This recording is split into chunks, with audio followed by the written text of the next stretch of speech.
Hello guys! Magandang hapon sa inyong lahat. Ang this your guest from my Sagari channel, Fated or Ozama Tider. So ngayong hapon na to, tignan natin yung sabihin sa inyo ng ating mga gabay. So this is a weekly gabay for the month of July 8 hanggang July 14 for the sign of Leo. So Leo, welcome sa my channel. Ano kayang messages, advices, and spirit guides ang ating masasaga for today's video? Kanino kayang energy o kaganapan sa buhay ng mga Leo signs ang ating mga hagilap? So guys, this reading is a general reading lamang nila at makaka-resonate. Kunin lamang po ang makaka-relate sa inyo. And comment down below kung kaninong energy ang ating nasaga. And of course, don't forget to like and subscribe my channel and hit the bell for more videos of this. Maraming salamat po sa mga walang sawang pagsuporta sa aking channel, lalo-lalo na ang skip ng adsaway pagpalain kayo ng Diyos at may kapal siksik digdig na gumapo na biyayang manumbalik sa inyo. So let's see guys, what is the messages, advices sa inyo ng ating angel spirit for the sign of Leo. So let's see and watch this. Angel spirit guide, please give me information paano kayo sabihin sa inyo ng ating mga baraha. Okay, there's a page of wands, so there's something good news. May magandang balita daw sa ating mga Leo signs, no? Makakatanggap ka ng phone call, ng messages, an email, no? At a lot of transactions, no? Let's see what is the additional messages. Represent guys with the devil card. Just being aware, no? Lakasan mo ang loob mo, tapangan mo, no? Merong mga negative traits dito or negativities around you. Just being aware. Pero ika-clarify ko pa yan with the devil card. Let's see what is the additional messages. Represent guys with a hyphen for lesson learned. So kailangan mo matuto. No? Or may mga bagay na kailangan mo pakakatandaan. Ano man yung mga bagay na napagdaanan mo, naranasan mo, kailangan mong mag-pay attention. And there's a page of cups. Listen to your intuition and listen to your gut feeling. Hindi ka hililigaw nito, makinig ka sa iyong mga gabay, dadaling ka sa mas makabuluhan at tamang desisyon. And this is something na Emperor, maging mature ka at magkaroon ka ng grounded, magkaroon ng respeto at disiplina sa ginagawa mo. Now, what is the page of wands? Reverse with the six of swords. Na may magandang balita na magpapabago na sa situations mo at magpapakalma na sa kalagayan mo. No, may magandang balita na maaaring unti-unti ka na makamove on, makabangon, makaalis dyan sa situations mo. What is the devil card? Reverse with the six of wands, no? Ipapanalo mo daw to. Magsasuccess ka sa likod mga negativity sa paligid mo or temptation or there's something in mental health na may gumugulo sa utak mo. Huwag ka mag-alala, mapagtatagumpayan mo daw ito, no? What is the Queen of Wands? Represent guys with the Five of Wands. So may mga bagay na nagbibigay komplikasyon dito, yun yung takot at pangamba mo. No, ginugulo nito yung utak mo para marami kang kumbaga ilusyon na dumapo sa utak mo na negativities, no? And of course, this is something that is also with the mental clarity. Na matuto kang kumbaga iwaksi, no? Or matuto kang alisin, no? Yung mga nagbumubulong or nagbibigay ng information sa isip mo. No, some of you guys nagkakaroon ka ng dito no, hallucinations or illusions or delusions, no, marami tumatakbo sa isip mo. Dapat alamin mo, no, kung sino yung aalisin mo, sino yung i-stay mo, o sino paniniwalaan mo. May demonyo na gumugulo sa utak mo, no, maraming gumugulo sa utak mo. I think this is something is spiritual journey, no. Kumbaga, napagdadaan at nararanasan talaga yan ng may kakayanan sa spiritual. Susubukin ka kasi dyan No, titignan kung magiging mabuti ka o gagamitin mo ba yung kakayanan mo sa mabuti o gagamitin mo sa masama. No? Parang ito na yung pag-evaluate sa'yo No, titignan at susubukin ka dito pero mapagtatagumpayan mo. No, bigyan mo ng linaw yung isip mo at yung utak mo na kung alam mong masama, alam mo na may tama at mali, di ba? Alam mo yung bagay na yan, kailangan matuto tayong burahin or alisin, no, itaboy, no, yung mga bumubulong sa atin na hindi magaganda, no? Inner voice mo ang tawag doon, ha? Inner voice or visions na nagbibigay mensahe sa atin. So, matuto tayong alisin kung ito ay masama. And this is something that I have scared for revert, no? Kumbaga, this is something a blessing coming in no? Maraming mga papasok sa'yo na something creative, creative minds at ganyan na papasok na ideas, information. Mag-ingat ka sa pagbibigay ng mga informasyon sa ibang tao. No, meron ako na sense dito guys na bigla ko nakita na meron kang kakayanan na makita ang mga taong na mayapa. There's a death card. No, ang galing. Talaga yung pinakita dito, pinagkaloob with the Emperor na may nakikita kang mga namatay. Or maaaring may mga makikita ka ditong mamamatay na. No, may kakayanan kang ganto na kailangan gamitin mo ng tama at wasto. No, hindi mo pwedeng sabihin sa tao na mamamatay ka na ng mga ilang araw lang. No, hindi mo pwedeng sabihin sa taong mamamatay na yon. Dahil guys, magkakaroon ta ng impact sa'yo, sa family mo. No, babawian ka nito. Hindi pwedeng ganon. Ito ha, isang paalala, bilang may kakayanan ako by spiritual, no, bawal kang magsabi doon sa isang taong mamamatay na siya. Hindi pwede. Kapag may ganong kakakayanan, shut your mouth. Manahimik ka. No, pwede ka magbigay ng advice sa kanya, something like that, no? Kung yung kailangan niya gawin, ganun. Pero wag mo sasabihin direkta sa kanya. Bawal po yun, foul po yun. Pupunta sa iyo yung impact nun. No, mababalikan ka. No, I think this is something a Grim Reaper. No, ganun yung eksena mo dito. Pero kailangan maging aware ka sa kakayanan mo. No, so let's see what is the Page of Wands because the Six of Swords. Alam mo guys, sa dami kong na reading ha, sa daming taon na ako nagre-reading, ngayon lang ako naka-reading ng ganto. No, about sa kakayanan, about sa Grim Reaper, no, about sa mga nakikitang yumao or nakakitang mamamatay na. No, especially dito sa tarot reading, hindi yan madalas nakikita, pero ngayon lang ako nakakita.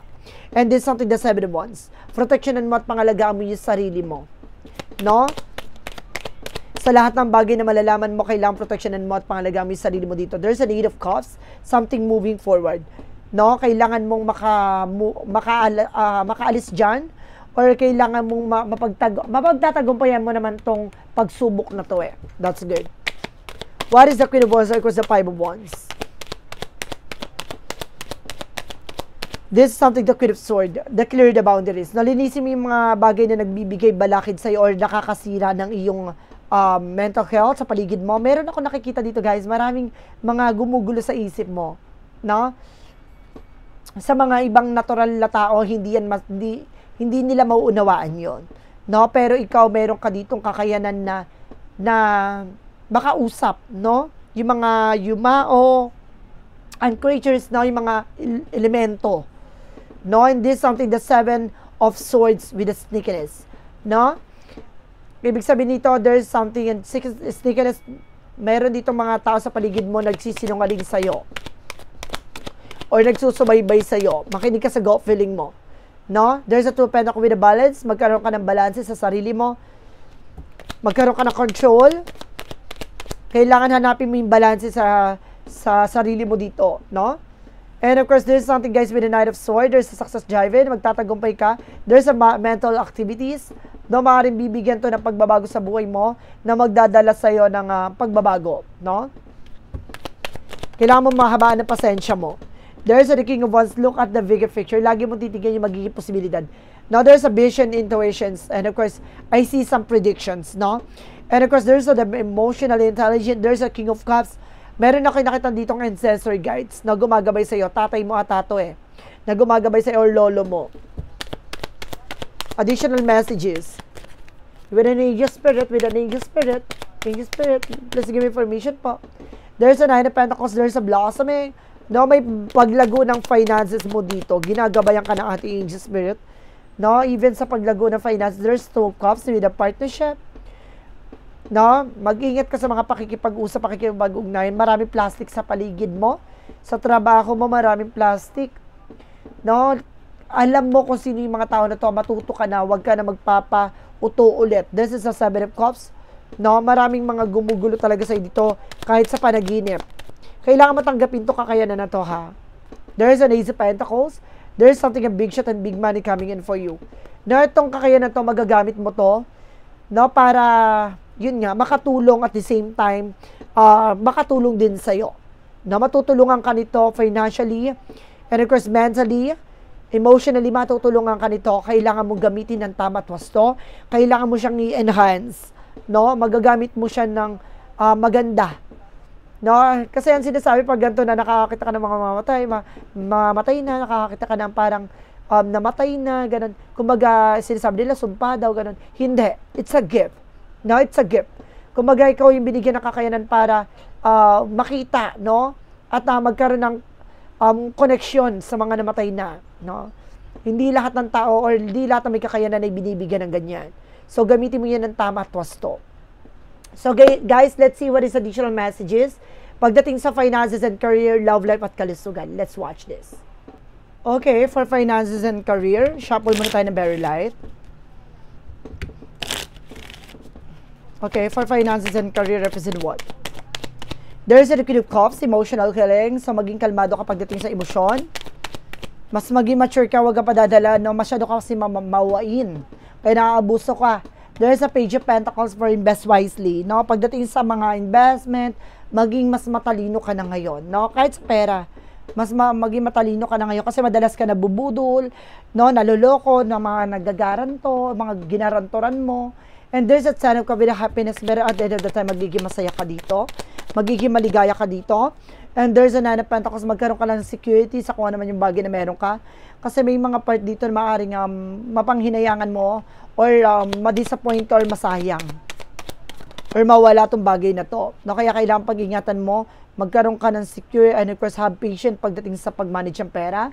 And there's a Ten of Wands, no? Maraming mga pagdadaanan, maraming bigat na pinagdadaanan o nararanasan mo. No, there's especially with a friend, meron kang kaibigan na mabigat. No? Kaya nagbibigay pabigat to sa iyong hanap buhay o trabaho. No, kailangan mong pumili lang ng taong makakasama mo. Na pagdating naman tayo sa love life, so there's something magician with the power of God na ibibigay sa iyo talaga, kung para sa iyo talaga to. No, there's a Four of Cups na pag-isipan mabuti.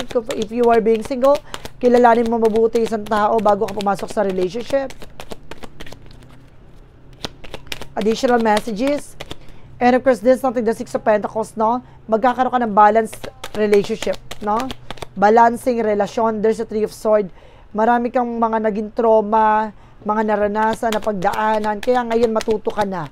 Magkaroon ka ng security sa sarili mo, no? Maging mature ka na. And of course, there's something, the Moon card. Maraming bagay na matutupad na dito sa pangarap mo. Pagdating sa relasyon, lahat ng bagay na ito matutupad to. Basta matuto ka na, pag-isipan mabuti bawat desisyon. At the same time, kumbaga may mga naging trauma ka dito na kailangan mo ng pakawalan, no? Nagkaroon kasi ng trust issue eh. Now, pagdating sa kalusugan, there's a Nine of Cups, there's an offer, with a Seven of Pentacles, with the consequences, no? Harvest moment. Ibig sabihin dito, lahat ng bagay na gagawin mo magre-reflect sa'yo. So, kailangan alagaan mo at mahalin mo yung sarili mo, no? And there's the world, represents something unwind. No, kailangan mo mag-retreat, disconnect from the world. Kailangan alagaan mo yung sarili. And of course, this is something that's temporary with a perfect timing. So this is the moment, no? Para maging kalmado na at maging maayos ang yung pakiramdam. No, there's a foresight, marami kang bagay na makikita sa hinaharap. And of course, there's something, guys, with the high physics, na may mga bagay na hindi mo akalain na pagkakalooban ka ng gantong kaisipan, no? Knowledge, intuitions, inner knowing, and spiritual insight. Marami kang bagay na nakikita, pangitain, no? You have predictions talaga, guys, no? Ang lawak ng kakayanan na ipagkakaloob sa'yo. Gamitin mo ta ng tama at wasto. So, let's see what is the magic of fair messages, advices, and of course, pick a card, yes or no. No, pick a card, yes or no. Kung bago ka sa channel ko, pwede ka magtanong. Isa lang ang magiging sagot dyan within 1, 2, or 3. Comment down below kung ano number na pili mo para malaman kung umabot ka sa reading na to. At the same time, malalaman mo ang sagot na yan sa dulo ng reading na to. So, let's see and watch this. Okay, with a magical fair messages represent what? With a magical fair messages represent what? And there's a walking away. So, may mga bagay na kailangan mong talikuran, pakawalan. No, umalis ka sa bagay na alam mong hindi na nakakabuti sa'yo. Leave the unhealthy situation. No, and of course, this is something a flower power. You have a personal healing powers.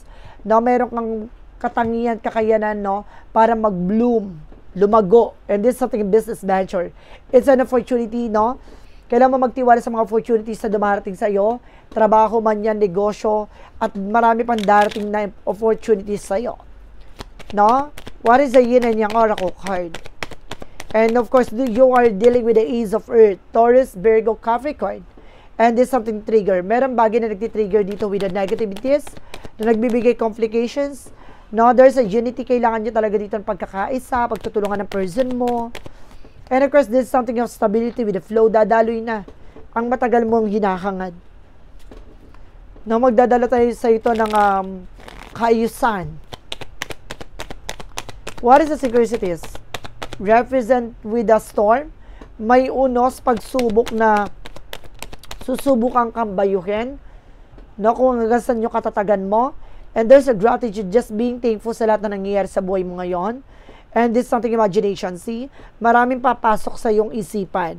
Imaginasyon, creativities, no? Or spirituality, maraming papasok dyan. And this is something social media keeping tabs. Some of you guys na meron dito nag-i-stock talaga sa iyo. No? Tinitignan niya ang mga posts mo by social media. There's a crossroad. So, meron ditong, kumbaga, magkaiba man kayo na pinagdaan pero parehas kayo na direction na tatahakin. No, and there's something dating is for someone. Some of you, if you were being single, meron ditong dinidate kang ibang tao. No? Someone's new. So, let's see what is an angel's number. Represent what? For an angel's number, represent what? Represent with a 333 with a support. Now, seeing the angel's number, 333 is a sign that it's time to focus inward on your skills and discover your talent. And use its imagination and release your inner ideas. Doing so will boost your self-esteem and sense of confidence. It does wonder for you, for your sense of purpose and contribute to your community. Sabi ko na nga ba, diba, may support at gumagabay sa'yo dito ang angel spirit na tutulungin kang palawigin, palakasin, pagyabungin ng iyong kakayahan at kaalaman.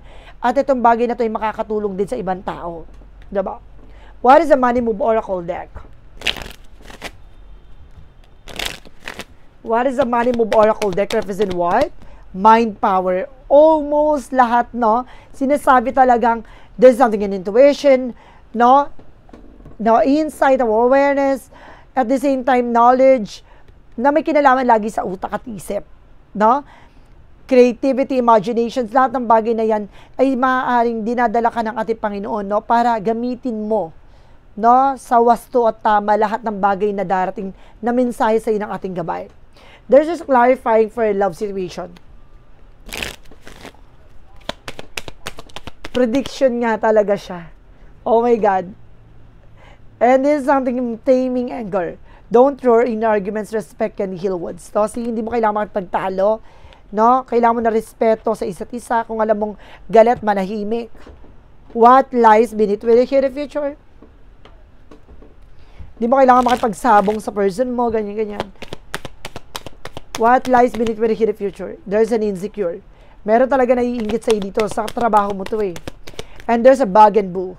Na meron ditong parang nakikipagtulungan sa'yo or kumbaga tumutulong sa'yo. And there's a shadow worker represent what? What is a shadow worker represent what? And there's an escapism, relaxation and facing reality. No? Kailangan mong harapin na naman yung bagay na nangyayari sa buhay mo, struggles, failures man yan, kailangan matuto tayong bayuhin lahat ng bagay na no, hindi tayo dapat natitinag. There's a clarifying for a life situation. Dapat alam mo kung paano mo ilalabad yung situation, harapin mo. What is a clarifying for a life situation? Fantasy land. Make sure everyone involved is being realistic and on the same page, no? Kumaga, siguraduhin mo lahat ng bagay sa buhay mo, sa sarili mo, sa paligid mo, ay parehas ng iniisip mo, parehas ng ginagawa mo, parehas kayo ng priorities, no? Or purpose. What is a part of the life?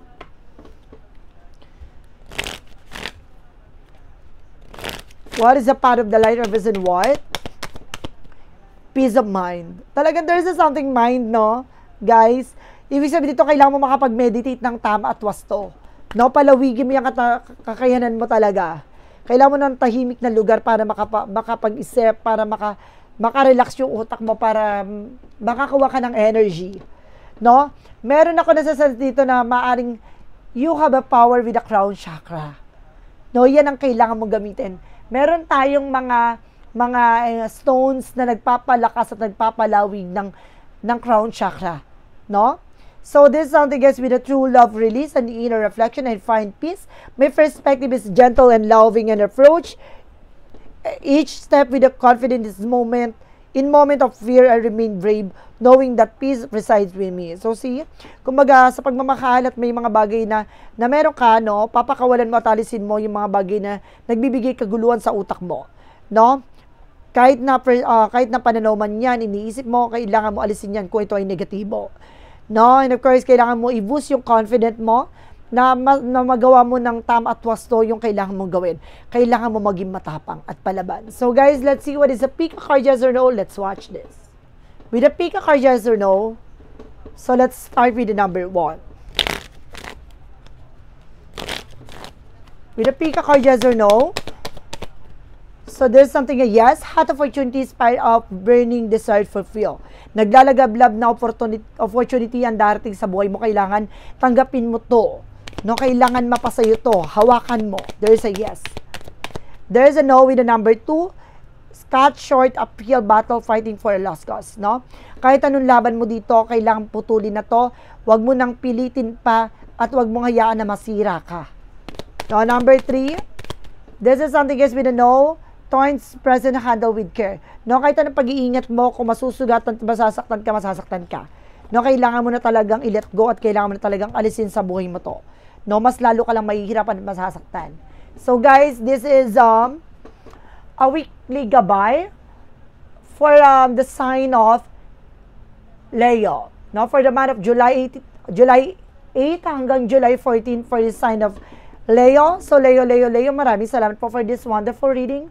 So once again, this reading is a general reading namang dila at makaka-resonate. Kunin lamang po ang makaka-relate sa inyo and comment down below kung kaninong energy ang ating nasa because don't forget to like and subscribe my channel and hit the notification bell for more videos update. Kasi maraming salamat po sa mga walang sawang pag-support sa aking channel, lalo na ang skip ng adsaway. Pagpalain kayo ng Diyos at may kapalisiksik digdig na gumapo na biyayang manang balik sa inyo.